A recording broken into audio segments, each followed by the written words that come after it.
masuk. Mbak, silakan duduk di sini. Terima kasih Mbak. Gimana sebelum kita ngobrol lebih jauh, alangkah baiknya kita perkenalan lebih terdahulu biar kita enak nih ngobrolnya. Saya dulu yang perkenalan. Perkenalkan, nama saya Arni Rahmawati. Saya selaku konselor di sini. Jadi mungkin Mbak bisa perkenalan dulu. Perkenalkan, nama saya Putri Aryani Mbak. Bisa dipanggil Putri ya, biar lebih nyaman lah ngomongnya. Oh iya Putri. Putri rumahnya di mana? Saya tinggal di Pontianak Mbak. Oh di Pontianak ya. Berarti memang asli orang sini ya? Iya. Oh sama saya juga asli orang Pontianak sini. Cuma saya agak di seberang sana. Sebelumnya kedatangan Mbak Putri ke sini ada maksud apa, tujuan dan bagaimana nih? Biar nanti kita lebih enak ngobrol ke depannya. Jadi gini Mbak, saya ini sedikit mau bercerita lah sama Mbak terkait masalah yang saya alami. Sebelumnya juga saya ini orangnya tidak berani gitu ngomong sama orang lain. Setelah itu saya searching di Google Mbak, Iya. terkait bagaimana sih, ke siapa sih kita bisa nangani masalah ini. Terus saya ketemu sama yang namanya tuh sesi konseling. Nah dari link tersebut tuh saya ada nemukan link untuk terhubung ke WA lah, ke adminnya katanya. Terus di situ tuh saya chat lah bagaimana nih saya mau melakukan sesi konseling terkait masalah yang saya alami. Jadi tuh dari adminnya mempersilahkan saya untuk melakukan sesi konseling. Nah, tertujulah saya di sini. Jadi gitu Mbak, maksud dan tujuan saya datang ke sini. Oh iya. Sebelumnya udah pernah melakukan sesi konseling belum? Sebelumnya saya belum pernah nih Mbak melakukan sesi konseling. Nah, baru pertama kali inilah saya melakukannya, karena kan tadi saya udah bilang kalau saya nih orangnya tidak pernah ngomong sama orang lain setelah saya mengalami masalah tersebut. Iya. Jadi baru pertama kali ya Putri melakukan sesi konseling ini. Iya Mbak. Jadi kalau gitu di sini saya jelaskan terlebih dahulu. Putri dalam sesi konseling ini bebas untuk menceritakan semua masalah yang Putri alami. Putri tidak perlu takut orang lain tahu, karena dalam sesi konseling ini hanya saya yang tahu dan Putri. Jadi Putri bebas bercerita, menceritakan semua masalah yang Putri hadapi, yang sedang Putri alami. Jadi Putri tidak perlu takut, karena dalam sesi konseling ini ada yang namanya kode etik seorang konselor. Jadi Putri nggak perlu takut ya. Iya Mbak, terima kasih. Jadi kalau begitu boleh Putri ceritakan apa yang sedang Putri alami. Jadi begini Mbak, sebelumnya kan saya ini merupakan korban dari bullying. Nah, bullying ini bukan bullying terkait fisik kayak dipukul atau ditendang lah, lebih ke kayak media sosial Mbak, kayak omongan dari orang lah terkait sikap saya kayak kurang baik lah. Waktu itu juga saya ada dengar dari tetangga lah, ada yang ngomongin saya kayak saya nih perempuan yang tidak baik lah, sering keluar malam, sering berjalan, dibilangnya kayak gitu. Dalam hati saya ini kan tidak enak Mbak diomongin kayak gitu kan. Padahal di sisi lain tuh bukan kemauan saya untuk keluar malam. Saya ini kan seorang mahasiswa Mbak, dari kampus kan. Nah dalam kampus tuh kan pasti ada organisasi ya Mbak. Kayak organisasi ini kan kalau rapat tuh sering ke malam, karena kan kalau kuliah nih dari pagi sampai sore, terus kan kayak tidak ada waktu ya Mbak. Jadi itulah rapatnya di malam hari, terus pulangnya kan pasti malam. Nah jadi disitulah tuh saya mau ngomong sama tetangga pun udah banyak diomongin kan. Jadi kayak saya sedih lah, kayak takut gitu Mbak.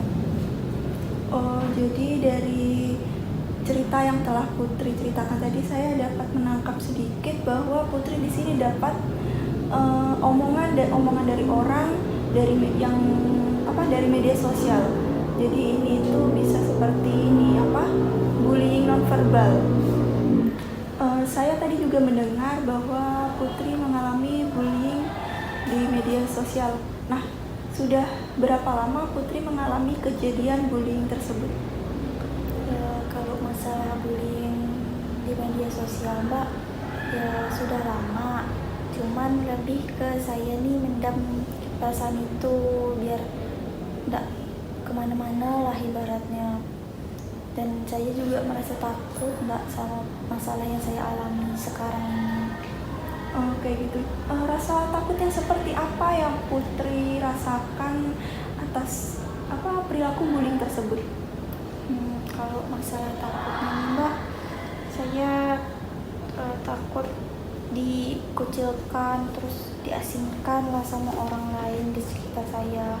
Jadi saya khawatir benar, kayak kok bisa lah orang nih ngomongin saya seperti itu, padahal kan kebenarannya saya enggak seperti itu Mbak.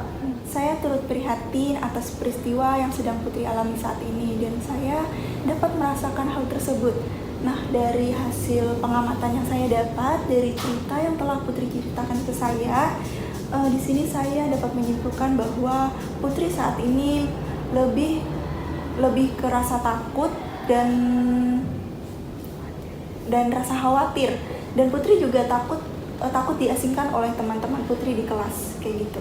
Iya Mbak, itulah perasaan yang saat ini saya alami, dan itulah kejadian yang membuat saya datanglah ke sini untuk melakukan sesi konseling. Coba sekarang Putri lebih terbuka lagi cerita ke saya, lebih jujur. Gimana perasaan Putri ataupun masalah yang Putri hadapi saat ini? Putri lebih terbukalah sama saya biar saya lebih enak untuk memberikan sebuah solusi untuk Putri. Jadi ini Mbak, untuk masalah itu sebenarnya sih takut buat ngomong Mbak. Kalau lebih terbuka lagi, jadi di sini saya ngomong secara jujur lah ya Mbak. Iya. Jadi bukan hanya masalah di media sosial Mbak. Saya juga kalau di kampus tuh Mbak, kayak saya nih pernah maju ke depan, terus tuh salah itu kan Mbak. Iya. Salah ngomong, sekalinya diketawain lah sama kawan-kawan kan. Jadi sedih aja sih Mbak, kayak diketawain. Kita kan kalau mahasiswa kan nggak ada yang salah, nggak ada yang benar ya Mbak. Iya. Kayak gitu. Terus perasaan itulah buat saya merasa tertekan lah. Saya merasa sedih banget, takut banget kayak ketemu orang di luar sering diomongin gitu kan Mbak. Kayak lebih diasingkan lah karena kejadian yang tadi saya alami. Sejauh ini apakah Putri ada merasa menyesal atas tindak bullying yang terjadi kepada Putri? Saya sebelumnya juga ya kalau menyesal ya ada pasti ya Mbak. Saya juga ya bingung, pasti ada juga terkait masalah yang saya alami sekarang. Kayak lebih ketika ada omongan orang lain ke saya, terus tiba-tiba kok orang ngomongin saya, padahal kenyataannya kan nggak begitu ya Mbak. Iya, Putri tidak perlu menyesal dan bingung. Yang terpenting sekarang Putri harus bisa berubahlah dikit demi sedikit gitu, agar Putri terhindar dari bullying tersebut, kayak gitu. Ya Mbak, saya akan mengusahakan lah supaya saya ini bisa jauh lebih baik lagi. Ya saya mau tanya nih Mbak ada nggak saran lah atau bagaimana biar saya nih nggak bingung lagi, nggak takut lah untuk mengatasi perilaku bullying yang saya alami dampaknya gitu Mbak. Jadi gini, Putri untuk mengatasi hal tersebut, Putri bisa nih cari video tentang bullying. Di sana nih kan banyak nih kan orang yang diperlakukan tidak baik sama temannya, sama orang-orang sekitarnya, baik itu verbal maupun non verbal. Nah, di sana Putri bisa menonton sebuah video. Terserah Putri sih mau lihat di YouTube, di mana, yang penting yang bisa diakses sama Putri lah. Nah, di situ bisa Putri jadikan contoh nih. Kalau orang mengatasi bullying ini seperti ini. Nah, di sana itu banyak sekali orang-orang yang bisa bangkit dari tindak bullying tersebut. Dia tidak takut lagi sama si pembuli tadi. Dia lebih berani, lebih tegas lagi sama orang yang membuli dia. Jadi itu bisa Putri jadikan contoh. Jadi lebih ke kita cari tahu ya Mbak, Iya. bagaimana cara kita mengatasinya lah. Kita boleh lihat kali perilakunya kayak seperti apa ya Mbak. Sejauh ini setelah kita melakukan sesi konseling, saya melihat Putri sudah mulai berani untuk berbicara kepada orang lain. Yang tadinya Putri cerita ke saya bahwa Putri itu orang yang introvert, orang yang takut untuk berbicara. Dan ketika Putri berada di tempat ini, Putri udah mulai berani untuk berbicara kayak gitu. Dan itu sudah cukup baik, dan itu merupakan apresiasi buat Putri sendiri kayak gitu. Oh ya, selain video yang tadi saya sampaikan ke Putri, yang saya menyuruh Putri untuk menonton, coba deh Putri itu berani belajar untuk membuka diri kepada orang lain, karena kan nggak semuanya orang itu seperti yang Putri anggap suka membuli kayak gitu ya. Jadi Putri nggak perlu khawatir ataupun takut. Coba deh Putri itu mulai belajar untuk berinteraksi kepada orang lain kayak gitu.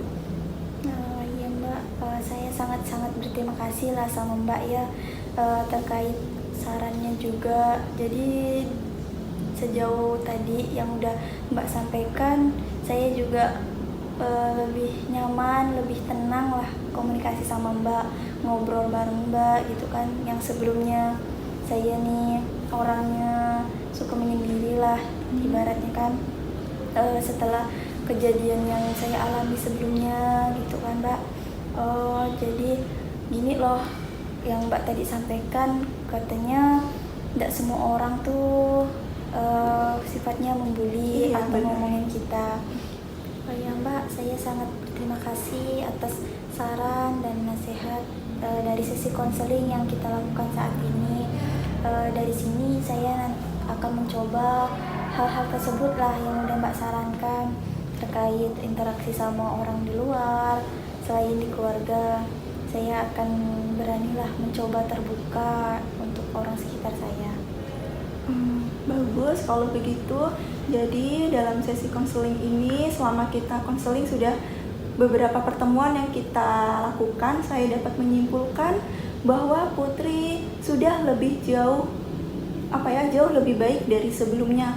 Yang awalnya Putri seseorang yang introvert, takut berinteraksi sama orang, sekarang Putri sudah berani untuk membuka diri, sudah berani untuk berinteraksi kepada orang lain. Nah, saya harap setelah ini Putri bisa menjadi orang yang lebih terbuka lagi ya. Putri menjadi orang yang lebih berani. Putri jangan takut nih sama orang, karena nggak semuanya orang itu suka membuli kayak gitu. Seperti yang sudah saya jelaskan di pertemuan-pertemuan sebelumnya kayak gitu. Jadi saya harap setelah ini Putri jauh lebih baik dari sebelumnya. Oke? Ya Mbak, makasih Mbak atas dukungan serta motivasi yang Mbak berikan. Insya Allah kedepannya akan saya bangkit, lebih percaya diri lagi. Saya akan lebih terbuka lah sama orang lain.